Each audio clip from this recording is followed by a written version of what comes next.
This is a finished example of what the bearing assembly looks like when it's all completed. The whole idea here is that the goal is to be able to cast multiple pieces so that I can quickly make a bearing when needed, when making an interactive or kinetic sculptural piece.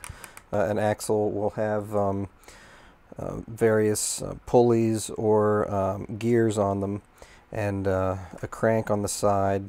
This shows the 50-50 mix of the resin. It's a very simple resin to work with.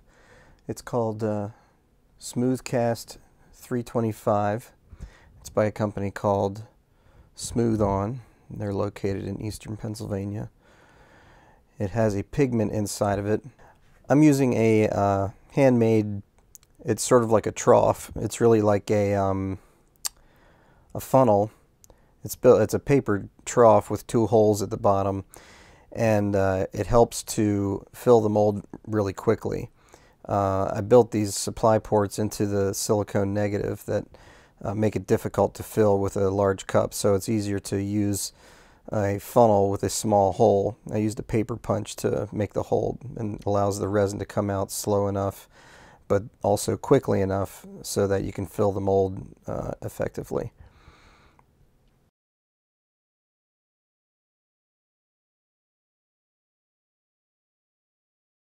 Basically what you have is an ocean or a lake of fluid, right?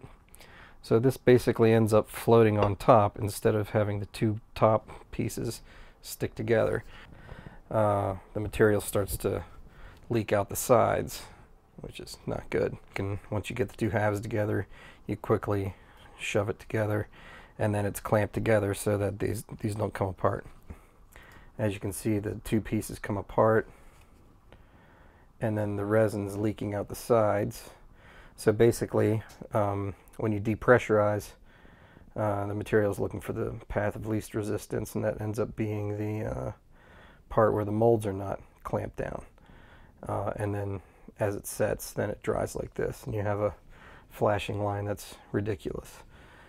So these are usable pieces, but this is not ideal. To start doing these castings, shoving them into a jig and then filling them, and then depressurizing them inside the jig. This shows a depressurizing of the resin-filled molds. Lifting up the box, the mold hasn't completely set up, or the casting hasn't completely set up yet. Here I'm demolding one of the pieces. This is a mold that was a rather complex mold. It's a mold of the housing part that is mounted directly onto what will be the axle. So I had to make a mold of the negative space on the inside of this thing. I also had to make a mold of the parts that house the bearing balls. And so it required a piece on the inside that was thick enough to maintain its own shape, but not so thick that you couldn't bend it out of the negative space created by the casting, and not so thin that it would fall apart and lose shape. It also had to have keys so that it would set the same way every time the mold was assembled. And then the top and bottom pieces have to be locked into the mold the same way every time. So you see this inside piece is folded in and shoved out the side. And this shows a demolding of the casing.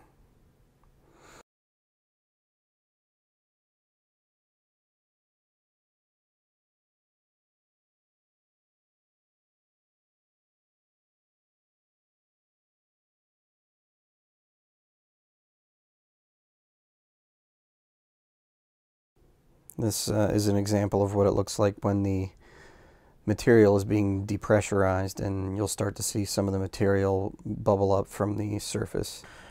So what you have here is the whole assembly finished. This requires a great deal of sanding and preparation after the castings come out of the molds. But as you can see, the movement is kind of fluid. There's an idea of what this will look like.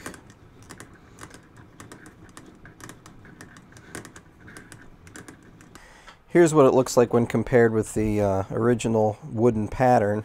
So all of the molds were based on this wooden pattern.